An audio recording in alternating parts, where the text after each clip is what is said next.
Okay, so let us start today's lecture. In the last lecture, what we have learned?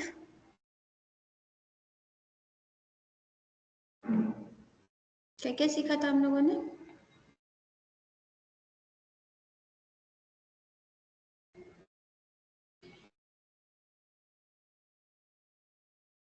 Okay, Li and L.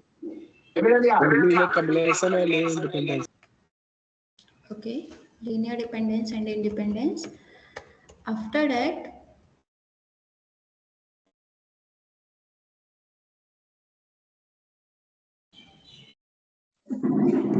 these basic properties, have we not learned it?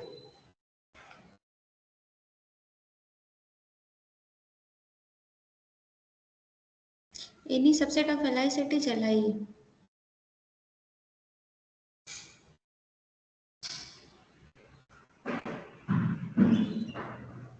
S1 is LD implies S2 is LD. Okay. So we have also seen these 5 properties in which the first says that if any set contains 0 vector, then it will be LD set, linearly dependent set. After that, the second property of this set says that the empty set is considered as linearly independent because there does not exist any element whose non-trivial combination becomes 0 vector. The third property was what? If S is any singleton set vector with non-zero vector u, then this will be considered as linearly independent. Not considered, this will be linearly independent. And if S1 and S2 are two sets in which S1 is contained in S2, then S1 is LD implies that S2 is also LD. And if S2 is Li, this will imply S1 is also Li. Means superset of any linearly dependent set is linearly dependent and subset of any Li set is Li. Fine. After that, the last result of this slide says that let S be a Li subset of a vector space V over F and V belongs to V be any element such that V does not belongs to S. Then S union V is LD if and only if V belongs to a spanning set of S. Let us see, it's quickly proof.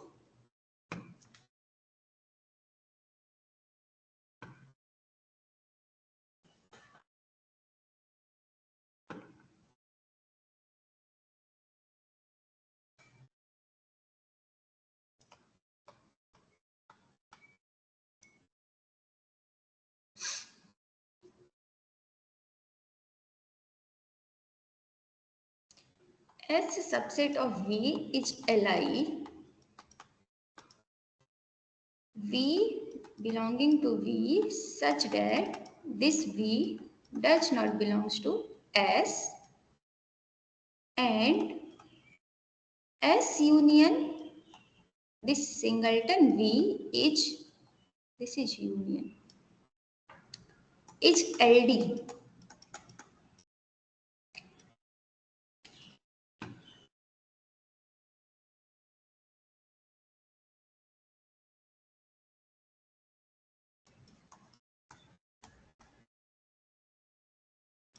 If and only if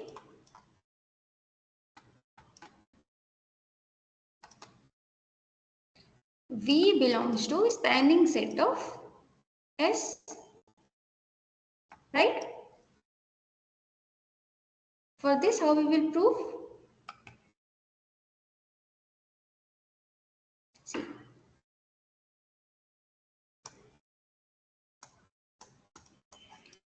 See, if or not,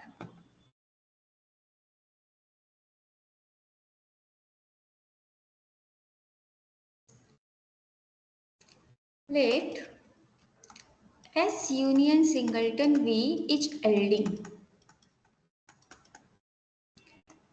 and S is Li. Then this will imply what? Since this S is Li and S union V is LD, this will imply as what? there exists K belonging to natural number set N, V1, V2, Vk in S and alpha 1, alpha 2, alpha k in F such that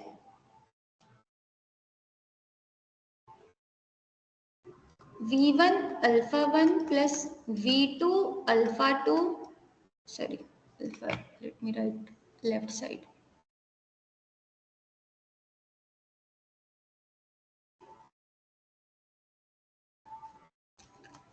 Alpha 1 V1 plus alpha 2 V2 plus alpha 3 V3 plus and so on, alpha k Vk plus alpha V is equal to 0. Here one more scalar will be there, alpha in F will be 0.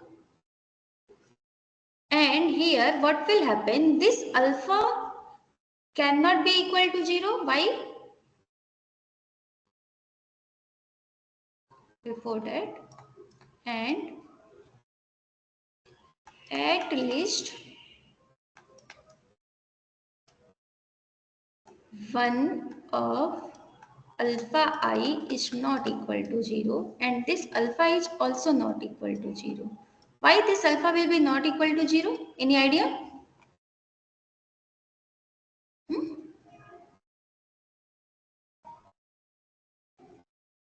Dependent.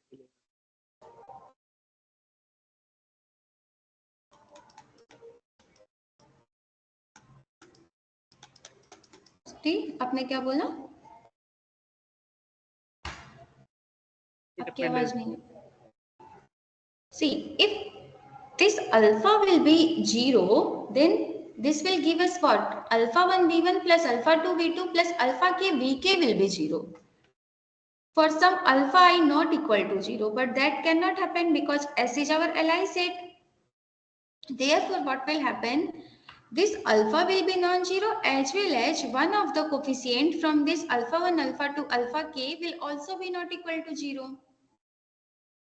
And since alpha is not equal to 0, can we write this one as k in n v1, v2, vk in s and alpha 1, alpha 2, alpha k in f, alpha not equal to 0 in f such that alpha v is equal to minus of alpha 1 v1 plus alpha 2 v2 plus and so on alpha k vk. We can write this. I have just shown this thing, summation of alpha I vi for I is equal to 1 to k from left to right. And since this alpha is not equal to 0 and alpha belongs to field, so there will be its inverse.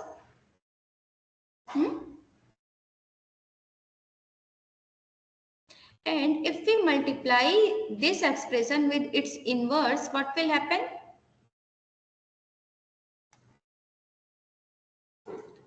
Alpha inverse alpha into V is equal to alpha inverse minus of alpha 1 V1 plus alpha plus alpha 2 V2 plus and so on alpha k Vk. Right? This will happen. And this alpha inverse alpha will be what?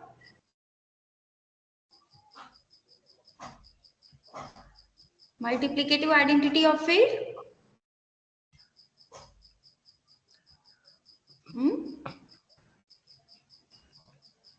This will give us V is equal to minus alpha inverse alpha 1 V1 minus alpha inverse alpha 2 are in summation form. Let me write. It will be easy to write.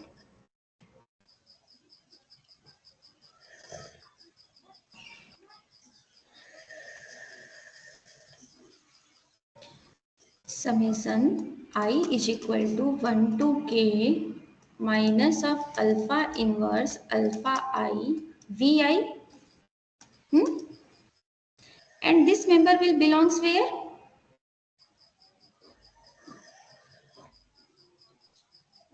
Hmm? If this all vi's v1 v2 vk belongs to S, then this linear combination will belongs where?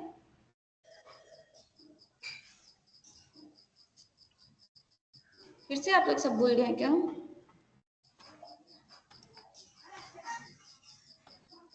Spanning set of S, and this says that V belongs to a spanning set of S. So one side of we have completed. If S is Li and S union V is LD, then V belongs to a spanning set of S, right?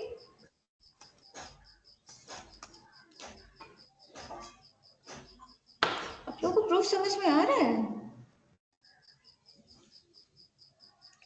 नहीं, क्यों, कौन से step में दिक्कत आ रही है बताइए, तब तो हम बता पाएंगे ना. सेकेंड स्टेप मतलब फर्स्ट थोड़ा ये बाउंस हो रहा है. सी यहाँ पे क्या दिया हुआ है हमारे पास, एस कोई सबसेट ऑफ, अच्छा आप पिछली वाली क्लास में थे, एल आई एल डी के कॉन्सेप्ट तो आपको पता है ना. Yes ma'am. फिर से देखिए, एस हमारा कोई सबसेट है वी का जो एल आई है. फाइन, दिस मीन्स व्हाट कि इनके वेक्टर्स के टर्म्स में जीरो का कोई भी नॉन ट्रिवियल रिप्रेजेंटेशन नहीं मिलेगा. And V is any vector which does not belong to this S.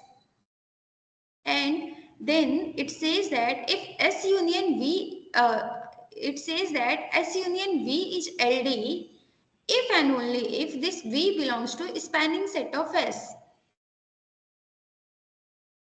क्योंकि ये S तो खुद Li था, और अगर S यूनियन V LD हो जा रहा है, LD होने का क्या मतलब है कि जीरो, हमें कुछ वेक्टर्स S यूनियन V में ऐसे मिल रहे हैं जिनका लीनियर कॉम्बिनेशन जीरो हो जा रहा है with some non-zero scalars.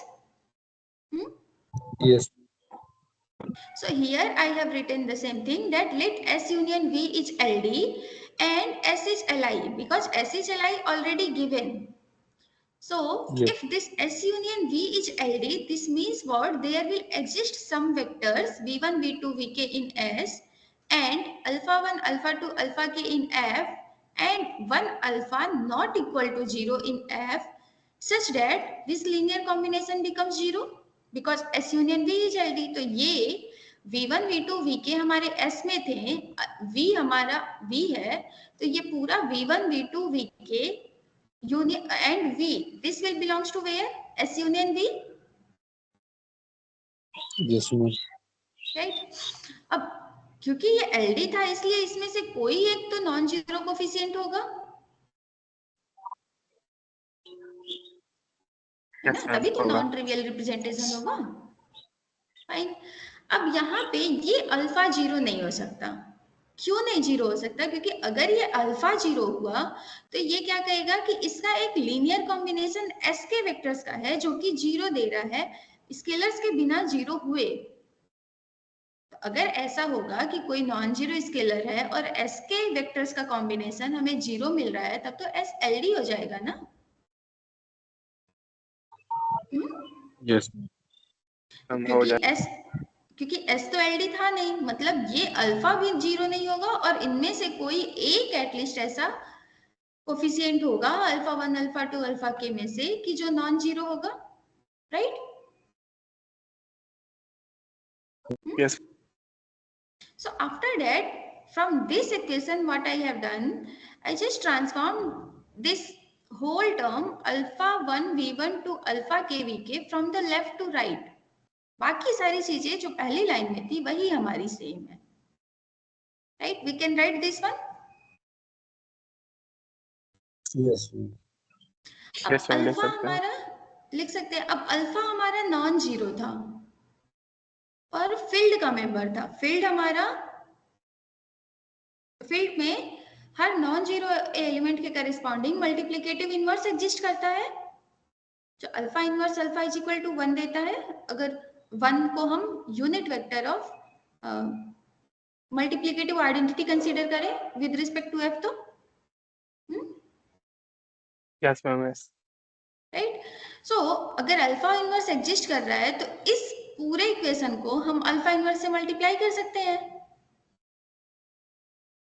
Non zero number है ना, नॉन जीरो नंबर से किसी भी इक्वेशन को लेफ्ट और राइट दोनों मल्टीप्लाई करने पे वो इनवेरिएंट रहती है ना, उनकी प्रॉपर्टीज नहीं चेंज होती। Yes, ma'am.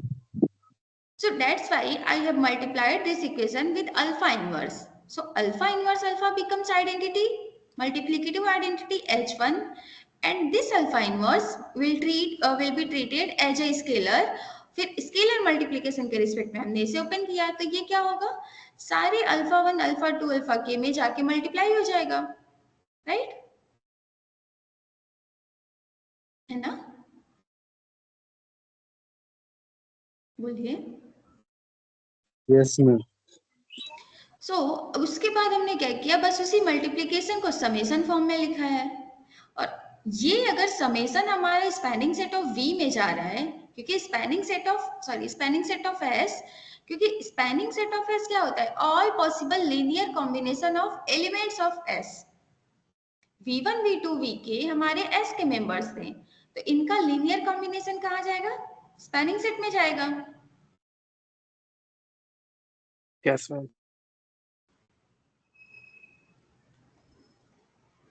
क्या हुआ, मेरी आवाज आ रही है?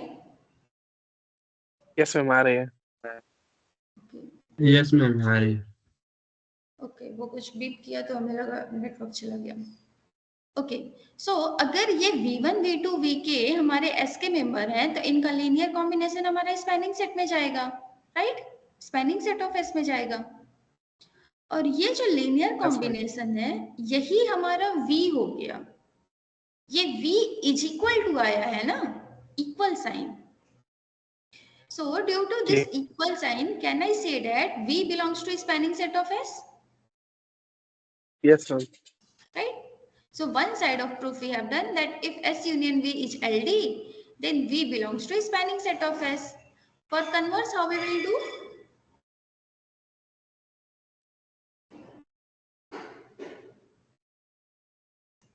For converse part, let S is Li and V belongs to spanning set of S. V अगर हमारा स्पैनिंग सेट ऑफ S में जा रहा है, मतलब क्या, there exist K in natural number set V1, V2, Vk in S, alpha 1, alpha 2, alpha k in F, such that V is equal to alpha 1 V1 plus alpha 2 V2 plus alpha k Vk। Spanning set में जा रहा है तो फिर उसके linear combination से लिखा जाएगा ना, right? Now can I transform this V from the left to right? Or can we write this expression as the following one? Alpha 1 V1 plus alpha 2 V2 plus alpha k Vk plus of minus 1 into V is equal to 0. Can I write this one from this expression? V को बस left से right ले जाएंगे, transform करेंगे तो ये minus sign के साथ जाएगा ना, Yes, ma'am. राइट। अब ये हमारा क्या है, non zero coefficient, -1 is not equal to 0. Yes, ma'am. So this will imply as what? S union V is LD, क्योंकि एक जीरो का एक नॉन ट्रिवियल रिप्रेजेंटेशन मिल गया ना।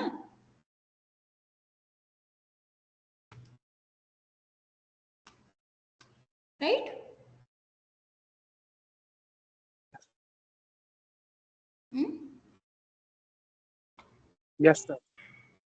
तो So इसमें this completes the proof of this statement that if S is Li and V is a member of V which does not belongs to N, then S union V will be LD if and only if this V belongs to spanning set of S. फिर से एक बार quickly proof को revise करिए, देखिए किसी को कोई step में दिक्कत आ रही है, क्योंकि अब इसके बाद हम इसके एग्जांपल्स करने जाएंगे.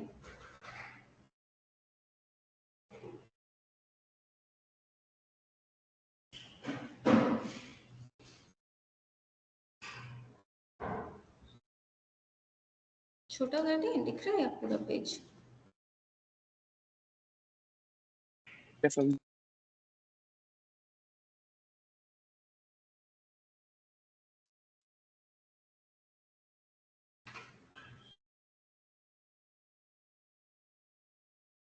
हो गया रिवाइज?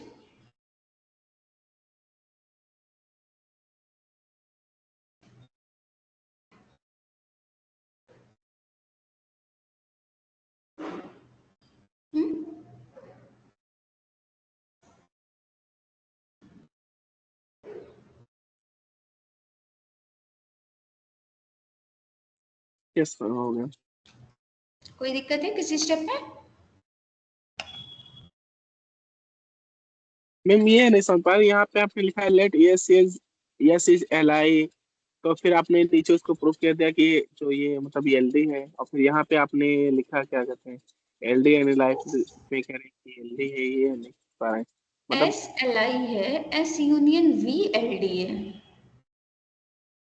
सी, इस एस में कोई एक एलिमेंट ऐड हो रहा है, उसके बाद वो एल डी हो रहा है ना, केवल एस एल डी नहीं है. इसी वाले में या ऊपर वाले में? मैम इसी वाले में समझ गया मैम आप. अब जो पिछला हमने होमवर्क दिया था, इसमें प्रूफ हुआ था कौन सा एल आई है कौन एल डी है 2, 3, 4 में. फर्स्ट वाला तो क्लास में हो गया था. 2, 3, 4 में आप लोगों ने चेक किया था कौन एल आई है कौन एल डी है.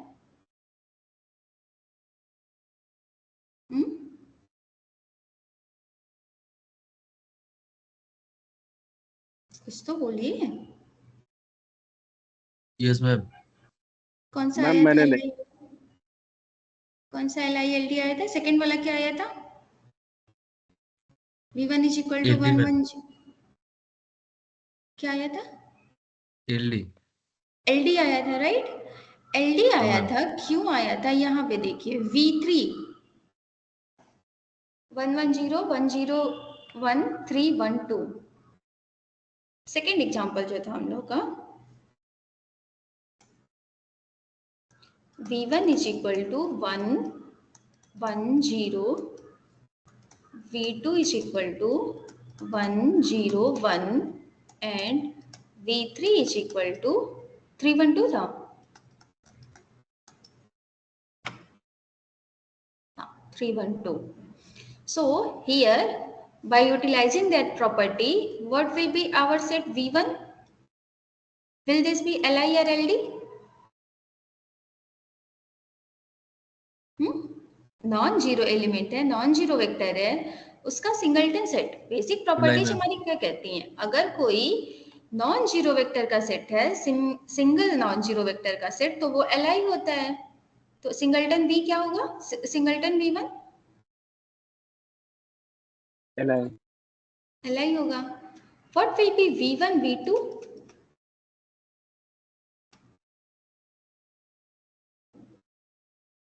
फटाफट चेक करिए. Alpha one V one plus alpha two V two is equal to 0 करिए. देखिए अल्फा वन अल्फा टू की वैल्यू क्या आ रही है?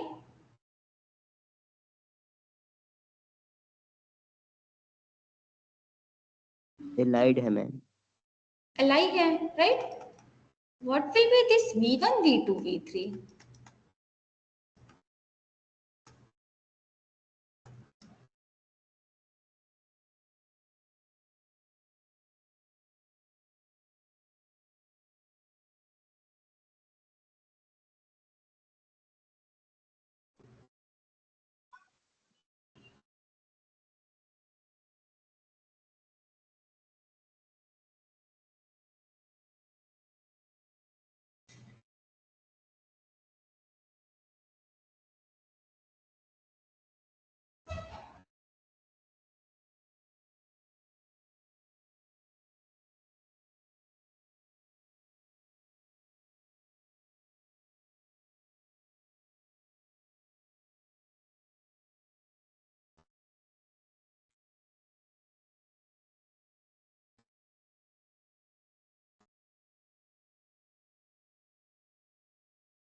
क्या आया?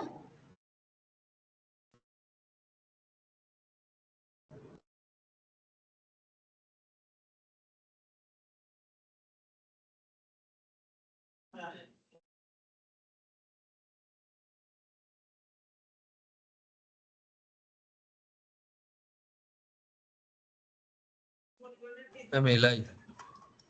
तीसरा भी एल आई है, V1 V2 V3। Yes ma'am. Yes ma'am.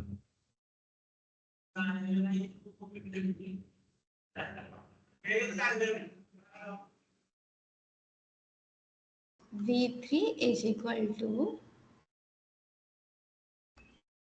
V1 plus 2V2, ma'am LD आएगा, एलडी आएगा। राइट। और ये ऐसा क्यों आ रहा है?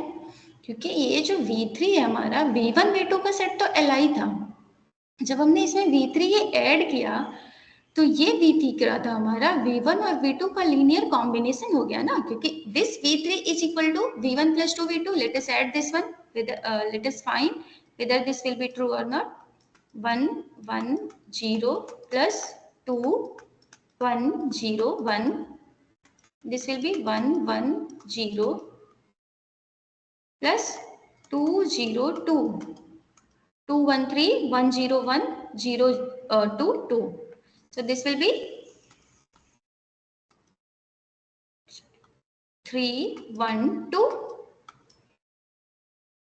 So this implies what? V3 अगर V1 V2 तक Li था और V1 V2 V3 के आने पे LD हो गया, that means what? This V3 is a linear combination of remaining two elements, V1 V2. Similarly, if you will go with this one, third one, see, V1 will be Li, but V1 V2 will be LD. Why? Because this V2 is 2 times of V1. So we can say that this V2 is a linear combination of V1. 2 को multiply हो रहा है ना? Ma'am पिछले वाले में ma'am B3 equal to B1 plus 2B2 क्यों लिखा आपने? मतलब 2 से मल्टीप्लाई B2 क्यों किया? नहीं, ये आप लोगों ने हमें बताया कि ये LD सेट है। हम ये दिखा रहे थे कि ये LD सेट क्यों हो रहा है, क्योंकि ये V3 जो है वो हमारे प्रीवियस V1 V2 का लीनियर कॉम्बिनेशन बन जा रहा है। 312 ही है ना, इस 312 को हम लोग ऐसे लिख सकते हैं ना, 312 is equal to 101 plus 2 times of 101. Can we write 312 as this one?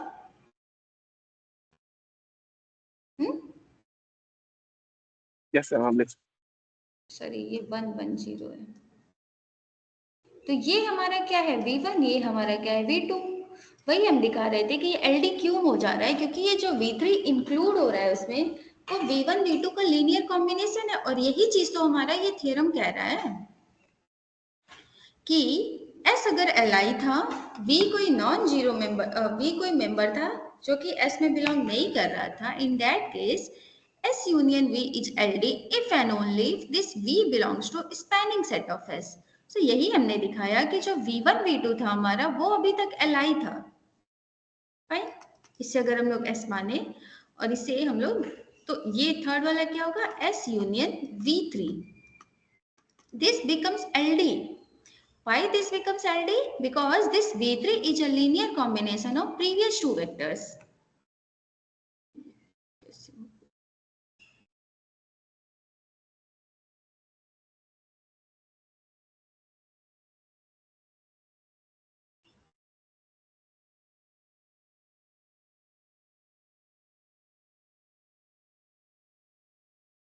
Okay, clear? Yes, sir. Similarly, if you will go with third example, you probably, if you have solved, you have find that this V1, V2, V3 is LD for third example. Why this is happening? Because this V3 is a V2 is a linear combination of this V1. और चौथा वाला भी probably LD आया होगा आप लोगों का, right? किसी ने चेक किया था? मैम थर्ड वाला तो एल आई होगा ना? नहीं, थर्ड वाला एल आई नहीं है, एल डी है। सी, ये मैम V1 V2। सारे हाँ सारे बताइए। सॉल्यूशन तो मैम 0 आया। प्रोबेबली आपने फॉर्मेशन में कुछ प्रॉब्लम की होगी, अभी हम दिखा देते हैं। See, ma'am alpha V1 alpha V2 plus alpha V3 equals to 0 vector, ऐसे भी तो कर सकते हैं ना? अल्फा सब में कॉमन नहीं होता है, अल्फा डिफरेंट डिफरेंट होता है। Alpha 1 V1 plus alpha 2 V2 plus alpha 3 V3 ना। हाँ मैम। सो इफ फिर वी आर वहां से गोइंग, एक बार हमें लिख लेने दीजिए। Alpha 1 V1 plus alpha 2 V2 plus alpha 3 V3 is equal to 0। V1 की वैल्यू क्या है? 1 1 1। V2 की वैल्यू क्या है? 2 2 2। और V3 की वैल्यू क्या है? V3 की वैल्यू बताइए। 1 0 1। 101। 1 0 1 इज इक्वल टू 0 0 0। टपल में आएगा क्योंकि ये 0 वेक्टर है। वहीं मल्टीप्लाई करके ऐड करते हैं। Alpha 1 plus 2 alpha 2 plus alpha 3। Alpha 1 plus 2 alpha 2, alpha 3 will be 0 in this component. Alpha 1 plus 2 alpha 2 plus alpha 3, right? This will be equal to 0 0 0। दो टपल्स इक्वल कब होते हैं? जब वो एलिमेंट वाइज इक्वल हो। This will give us what? Alpha 1 plus 2 alpha 2 plus alpha 3 is equal to 0। First और third दोनों देगा यही। सेकेंड वाला क्या देगा? Alpha 1 plus 2 alpha 2 is equal to 0। Fine. And if we are going to utilize this one in this, what this will give us? Alpha 1 plus 2 alpha 2 is equal to 0 and alpha 3 is equal to 0।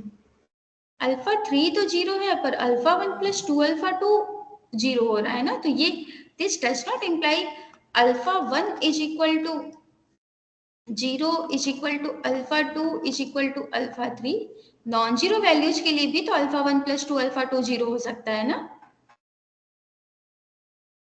For the sake, if I take alpha 1 is equal to 1 and alpha 2 is equal to minus 1 by 2.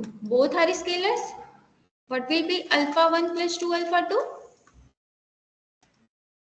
1 minus 1 is equal to 0. हमें सारे zero solution तो नहीं मिल रहे हैं ना।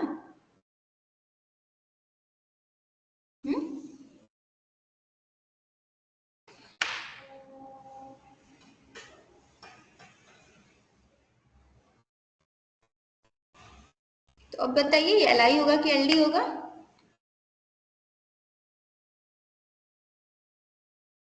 LD। L D होगा क्योंकि सारे के सारे कोफिशिएंट जीरो हो ये नेसेसरी नहीं है अगर ये लीनियर कॉम्बिनेशन जीरो है तो। If first two coefficients satisfy this relation, then this linear combination can be zero. Similarly, 4 वाले को वेरीफाई करिएगा, ये भी LD आएगा. Now we will go with next definition of our this vector space, which is related to the dimension or number of generating sets. With that, we will go with the basis. Basis says what? Let V over F be a vector space. A subset B which is contained in V is said to be a basis for the vector space V over F if V is linearly independent subset of V and spanning set of B is equal to capital V. Means what? Any candidate of our B, any candidate, a subset of our V will be called a basis अगर वो पहले तो Li हो, दूसरा वो पूरे V को generate कर रहा हो, मीन्स V के लिए जनरेटिंग सेट हो, राइट? जैसे हम लोगों ने प्रीवियस क्लासेस में एग्जांपल देखा था जब हमने लिया था R3 over R, ये वाला एग्जांपल जब हम कर रहे थे R3 ओवर R के लिए हमने S को जनरेटिंग सेट बनाया था E1, E2, E3, जहां पे E1, E2, E3 क्या था 1 0 0 0 1 0 एंड 0 0 1, राइट। इससे हमने क्या दिखाया था कि अब R3 का कोई भी मेंबर आएगा for every A1, A2, A3 in R3 can be written as the linear combination of these three vectors. How we will write this one? A1, A2, A3 is equal to A1, E1 plus A2, E2 plus A3, E3, right. So ये E1, E2, E3 या फिर हम S कहें, ये S इस R3 over R के लिए generating set था।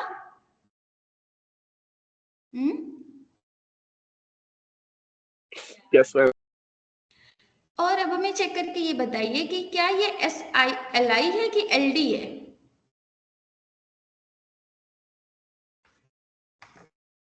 फटाफट चेक कर लीजिए।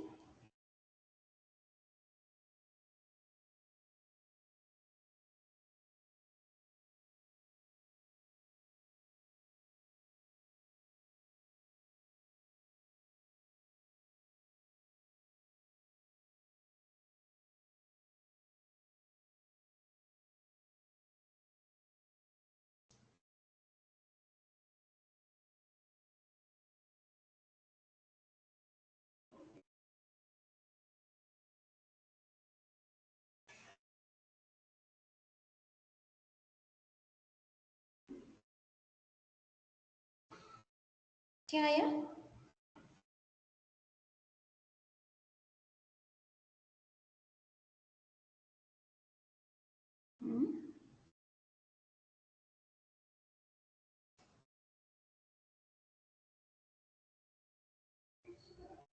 चेक कर रहे हैं आप लोग?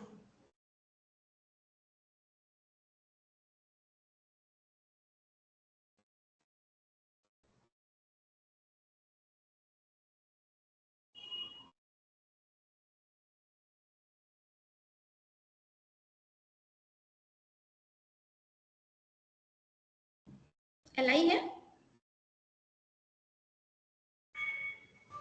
यस मैम, LI है और साथ में साथ इसको जनरेट भी कर रहा है पूरे R3 को। So this set S, can I call this as a basis?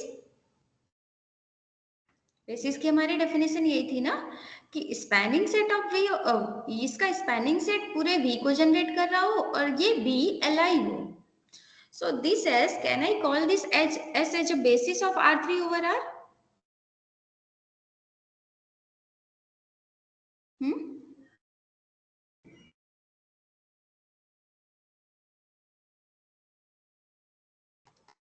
S is LI also, LI by, see here, A1, A2, A3 are how we are going to write this. A1, E1, A2, E2, ma'am A3, हाँ ma'am basis एक बार और समझा दीजिए। हाँ बता रहे हैं। सो basis हमारा क्या कहता है, कोई भी वेक्टर स्पेस हो V ओवर F, फाइन। इसके लिए पहले हम लोगों ने क्या देखा कि एक जनरेटिंग सेट एग्जिस्ट करता है, एक या एक से ज्यादा भी हो सकते हैं, नो इशू, पर इस V के लिए हमेशा कोई ना कोई एटलीस्ट एक तो जनरेटिंग सेट होगा ही, क्योंकि ये V तो खुद को जनरेट ही करेगा कम से कम। Spanning set of V will be V।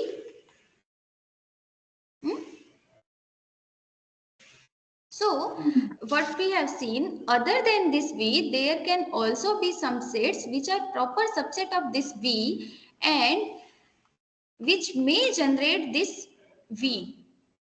Spanning set of S may becomes V. हो सकता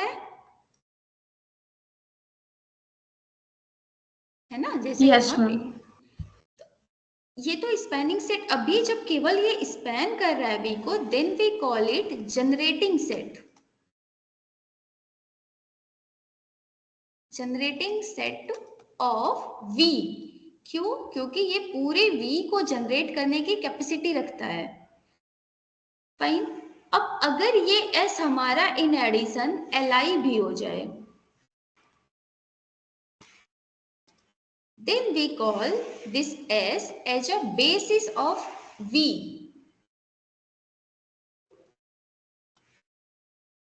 कि कोई भी सेट V, फिर से डेफिनेशन एक बार देख लेते हैं, that a subset B which is subset of V is said to be a basis for the vector space V over F if B is linearly independent and spanning set of B is equal to V. Right? जब कोई set V को generate भी करेगा और खुद Li भी हो, then we will call that set as a basis. अब हम अपने एग्जांपल पे आते हैं. R3 over R हमने लिया था. S को हमने एलिमेंट्स ऑफ 3 मेंबर्स लिया, E1, E2, E3. इसे हमने इसलिए लिया क्योंकि हम लोग पिछले क्लास में इसको लीनियर कॉम्बिनेशन में डिस्कस किए थे कि इस E1, E2, E3 से हम इस R3 के किसी भी मेंबर को रिप्रेजेंट कर सकते हैं. राइट? कैसे रिप्रेजेंट कर सकते हैं? क्योंकि कोई भी given A1, A2, A3 can be written like this one, A1, E1 plus A2, E2 plus A3, E3.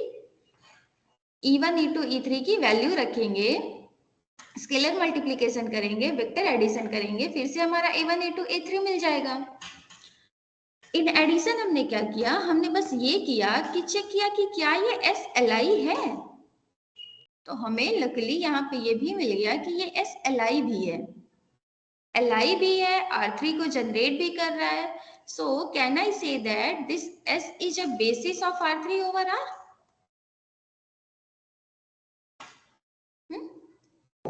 Yes, ma'am. Right? We can say that. And also whenever we are learning that generating set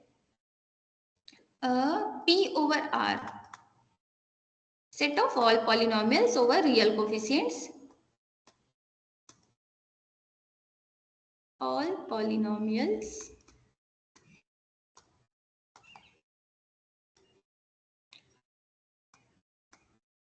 with real coefficient.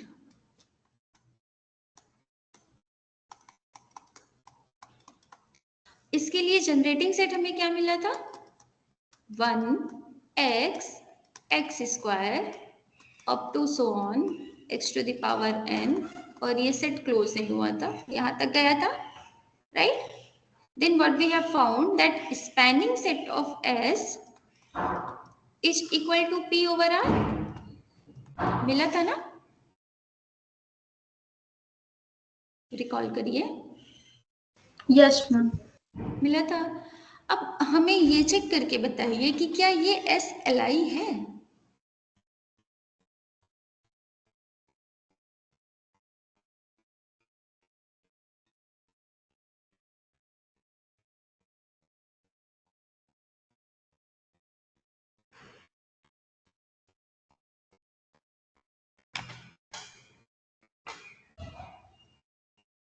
Li होने के लिए इसे इसको क्या होना होगा? कोई एक आर्बिट्रेरी कॉम्बिनेशन हम इसका लेंगे, है ना? Let summation I is equal to 0 to k alpha I x to the power I equal to 0 for some k in n. Then what will happen? This expression will become what? Summation alpha I x to the power I is equal to 0 to k will become alpha 0 x to the power 0 is equal to 1 plus alpha 1 x to the power 1 plus alpha 2 x square plus and so on alpha k x k. Fine. और ये equal to 0 vector है. सो हमारे coefficients क्या होंगे? P over R का 0 vector क्या था?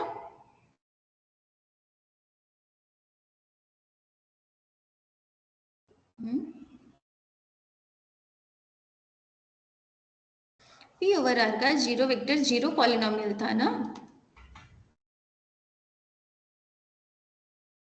0 into 1 plus 0 into x plus 0 into x square plus ma'am सारा कोफिशिएंट 0 होगा, राइट। इसका। सो अब ये दो पॉलिनोमियल्स हैं, ये दोनों इक्वल कब होंगे? अगर हमारे पास 2x plus 3y is equal to alpha X plus beta Y हो, तो अल्फा और बीटा की वैल्यू क्या होगी? Ma'am alpha equals to 2 and beta equals to 3। Similarly, please compare this one with ma'am this one. Yes ma'am all alpha 0, alpha 1 up to alpha K it will be 0। Every coefficient will be 0. Yes ma'am. Alpha k. So what we are seeing, if we are taking any combination, any arbitrary combination of this xi, then each of the coefficient becomes 0. So from here, can I say that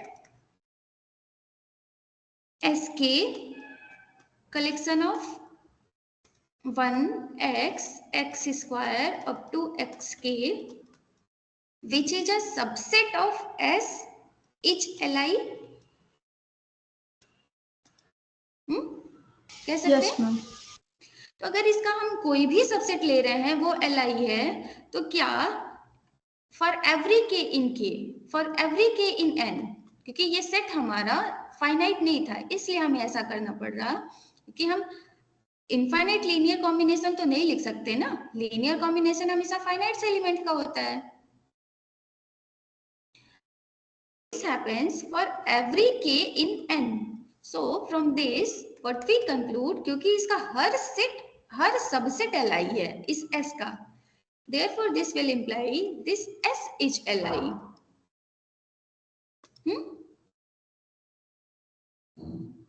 करेगा, क्योंकि कोई भी इस s के कोई भी member हम ले लें, लीनियर कॉम्बिनेशन उसका 0 नहीं बना सकते ना with non zero coefficients. No ma'am. Right, तो अगर हम नहीं 0 बना सकते, मीन्स इन s के एलिमेंट्स के रिस्पेक्ट में 0 का केवल हमारे पास ट्रिवियल रिप्रेजेंटेशन है। Yes ma'am. और इसलिए ये s हमारा li है, हम कह सकते हैं ऐसा। यस मैम बिकॉज़ राइट, पहले क्या था, ये s हमारा p ओवर r को जनरेट कर रहा था, अब हमें क्या मिल गया कि ये s li भी है। So this s, can I say that this s is basis of p over r? Yes ma'am. Right? Other than this, we have also seen Pn over R. Pn over R का generating set क्या था?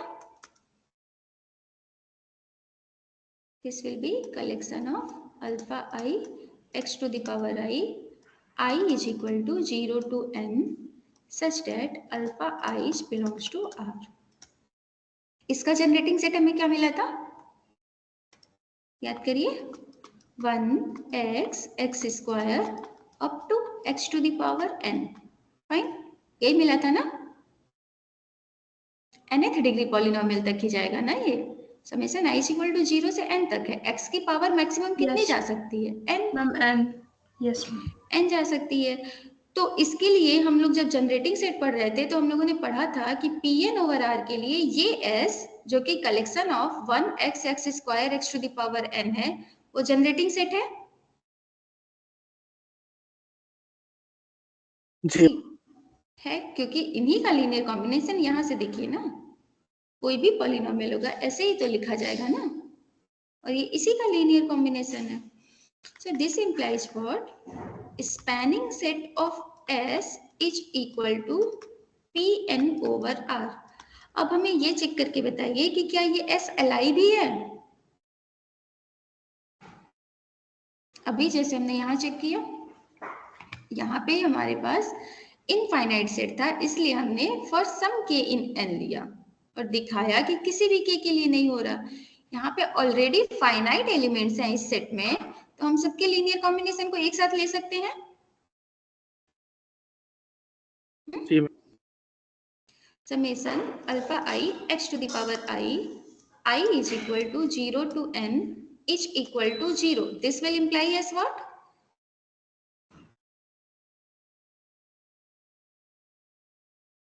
Compare with zero polynomial. Zero vector हमारा s का तो sorry pn over r का zero vector तो zero polynomial होता है ना?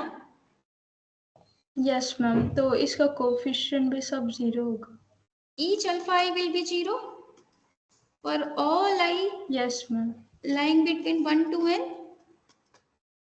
अगर Yes, हर ma'am. अल्फा आई 0 है तो हमें क्या इंप्लाई करेगा? एस हमारा क्या है?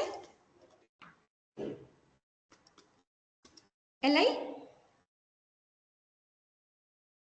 जी। तो यहाँ पे कंक्लूड किया ना कि अगर ईच अल्फा आई 0 है, डेट मीन्स जीरो वेक्टर का केवल एक ट्रिवियल रिप्रेजेंटेशन है इस सेट एस के रिस्पेक्ट में।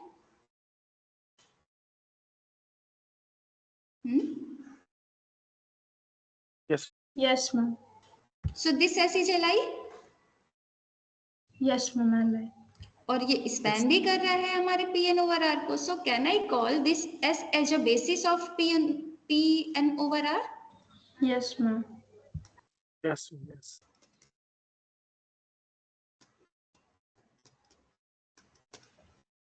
अच्छा, तो अभी तक इन तीनों एग्जांपल्स में हम लोगों ने क्या देखा कि हमारे गिवन वेक्टर स्पेस के लिए जब हमारा R3 ओवर R था, इसकी बेसिस में 3 एलिमेंट्स थे, राइट? P ओवर R लिया, सेट ऑफ ऑल पॉलिनोमियल्स, तो इसकी बेसिस में इनफाइनाइटली मेनी एलिमेंट्स आए या फिर काउंटेबली इनफाइनाइट कह सकते हैं। काउंटेबली इनफाइनाइट एलिमेंट्स आए। Yes ma'am. और जब Pn ओवर R लिया तो क्या आया? फिर से फाइनाइट एलिमेंट्स आया। So a basis may have finite or countably infinite elements. B may be finite. By finite means cardinality. Cardinality means किसी सेट की कार्डिनलिटी क्या होती है? Number of elements in that set, है ना? यस ये होती है मैम। ना? Yes ma'am. So cardinality of this B may be finite, may be infinite. Cardinality of basis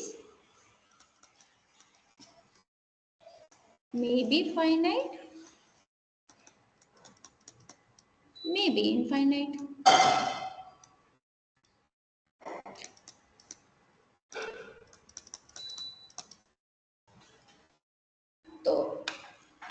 तो यहाँ तो so this was the whole concept of basis. अभी बताइए किसी को कोई डाउट है? Let us see what are there examples. Phi, spanning set of phi is equal to singleton 0, and whenever we are learning the subspace, we have seen that singleton 0 vector is a subspace, trivial subspace. V के पास दो trivial subspace होते हैं ना, एक singleton zero vector, एक पूरा V। Yes ma'am. और phi हमने पिछले लेक्चर में देखा कि फाई जो है वो हमारा लीनियरली इंडिपेंडेंट सेट है।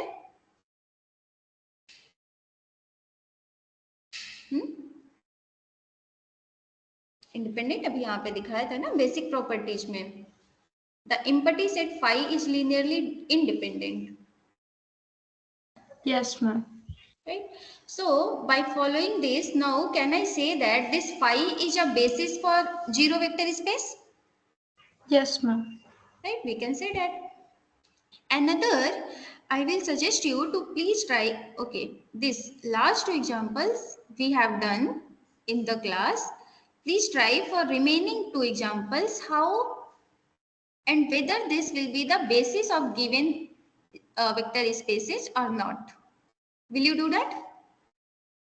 Yes ma'am. Fn over f with usual addition और usual multiplication है। यहाँ Fn या तो C हो सकता है या R हो सकता है। कॉम्प्लेक्स नंबर भी हो सकता है, रियल नंबर भी हो सकता है, बट एक टाइम पे एक ही होगा। उसके रिस्पेक्ट में अगर हम ये E1, E2, En ले रहे हैं, ऐसे ले रहे हैं, तो ये कलेक्शन जो है हमारा वो बेसिस फॉर्म करेगा। प्रूफ करके आएंगे ये लोग, हमें आप लोग बताएंगे ना नेक्स्ट क्लास में। कोशिश करेंगे मैम प्रूव करने। हो जाएगा। अभी तो हमने जैसे ये R3 किया ना, यस R3 मैम में उसी क्या था, R3 ओवर R में हमने बस 3 एलिमेंट्स लिए थे। अभी आपको n तक जाना है, इसी का जनरलाइजेशन है Rn ओवर R और Cn ओवर C। हो जाएगा, नहीं होगा तो हमें बताइएगा, हम करेंगे, ठीक है। और एक और एग्जांपल करके आइएगा शाम वाली क्लास में। In V is equal to n cross n over f is the set of all matrices of dimension m cross n। V क्या है हमारा, मैट्रिसेस का कलेक्शन है। हम एक बार थोड़ा सा एक्सप्लेन कर देते हैं। V is equal to n cross n over f. This means what? This V will be the collection of matrices m cross n, means A11, A12 up to A1n, A21 up to AM1, A22, A2n, AMN, and this will be AM2. Fine. Such that Aij belongs to F for I lying between, I कहाँ से कहाँ तक जा रहे हैं, M से 1 तक। I Aij में रिप्रेजेंटेशन में फर्स्ट कोफिशिएंट रो, फर्स्ट सबस्क्रिप्ट रो को बताता है ना, and J will very from 1 to n। ये हमारा गिवन सेट V है। So if I am writing just only M of dimension m cross n, this means what? Collection of matrices of this type. जहाँ पे entries हमारी, अगर हमने यहाँ पे F लिखा तो ये F से आ रही हैं। यहाँ पे F क्या हो सकता है, आइदर R और C, और भी चीजें हो सकती है, पर हम लोगों के लिए बस ये R और C है। फाइन, ये है हमारा V over F vector space. इसे आप लोगों ने प्रूफ किया था कि नहीं कि ये वेक्टर स्पेस होगा, शायद नहीं किया था, है ना। Okay, so first proof, V over F is a vector space. क्योंकि वेक्टर स्पेस होगा तभी तो हम बेसिस की बात करेंगे ना। अगर वेक्टर स्पेस ही नहीं है तो बेसिस क्यों फाइंड करेंगे। Fine, and then what says, B is equal to collection of Eij for I lying between this.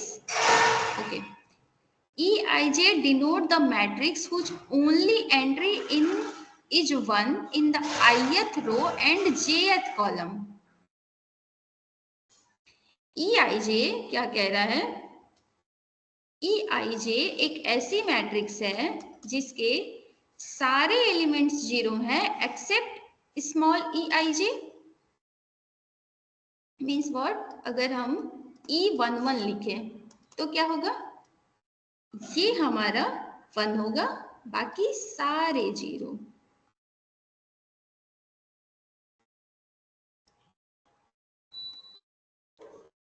Of dimension m cross n, क्योंकि ये इसके बेसिस के लिए फाइंड आउट करने जा रहे हैं ना, तो इसी के एलिमेंट्स ले सकते हैं ना।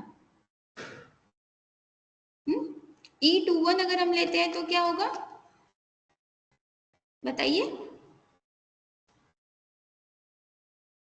E21 में E21 1 होगा और बाकी सब 0।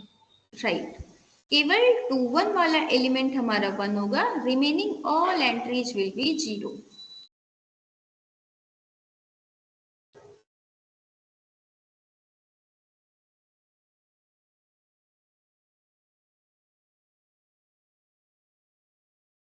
इसकी डायमेंशन क्या होगी? m cross n। Similarly EIJ define है। EIJ में क्या होगा कि EIJ कहीं हमारा एक वेक्टर आएगा, सपोज यहाँ पे आ रहा है EIJ, तो इसके अलावा बाकी सारी चीजें इस मैट्रिक्स में 0 होंगी।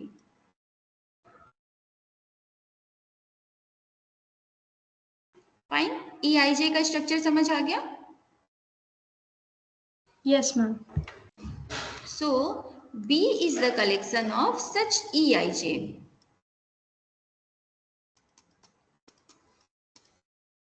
Such that I lying between 1 to m and j lying between 1 to n.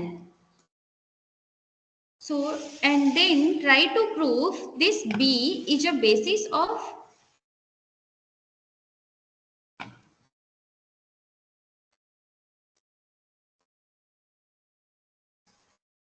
prove B is a basis of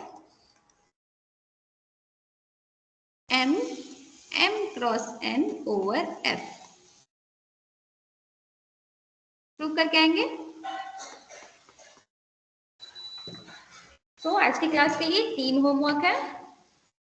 पहला, ये fn ओवर f के लिए ये बेसिस फॉर्म करता है। दूसरा, सबसे पहले आप लोगों को ये प्रूव करना है कि ये V over F collection of M cross N matrices एक वेक्टर स्पेस होती है, एंड जब ये वेक्टर स्पेस मिल जाए देन हम लोगों को प्रूव करना है कि ये B जो है इसका बेसिस होगा। फाइन, करके आएंगे ना? Yes, ma'am. Okay. Thank you everyone. So we will stop the class Thank here you, ma'am. and we will meet in the evening.